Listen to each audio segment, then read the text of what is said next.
Hi everyone, welcome to my channel. আপনাদের আবারও ছোট্ট একটু ভিডিওতে সবাইকে সুস্বাগতম। আপনারা সবাই কেমন আছেন? আশা করি আল্লাহর অশেষ রহমতে ভালো আছেন। তো দেখেন, প্রকৃতি নিজেদেরকে কত সুন্দর করে সাজিয়ে উঠাইছে। আমরা সারাদিন যদি চেষ্টা করি এত সুন্দর করে করতে পারবো না। মাটিগুলো ফেটে নিজেরা নিজেদেরকে কত সুন্দর একটা ডিজাইন তৈরি করে ফেলেছে। এ মহান সৃষ্টিকর্তা আমাদের যে কত সুন্দর সুন্দর কত কিছু উপহার দিয়েছে, আলহামদুলিল্লাহ। এগুলো একা একা হয়েছে, এই গাছগুলো কোনো কাজে লাগে না, পরগাছা বলে, তারপরেও কত সুন্দর। কৃষক এখানে জমিতে ধান রোপণ করছে, তাও কত সুন্দর, দেখলে চোখ জুড়িয়ে যায়। আলহামদুলিল্লাহ, কি না দিয়েছে আমাদের, মাশাল্লাহ।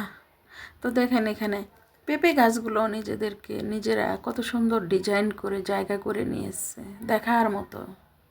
গাছটা বেঁকে গেছে, বেঁকে একটা দেয়ালের সাথে ঠেকে আছে। আপনার মন খারাপ, কিছুটা সময় আকাশের দিকে তাকিয়ে বড় একটা নিঃশ্বাস নেন, দেখবেন মন ভালো হয়ে যাবে ইনশাআল্লাহ। আল্লাহ হাফেজ।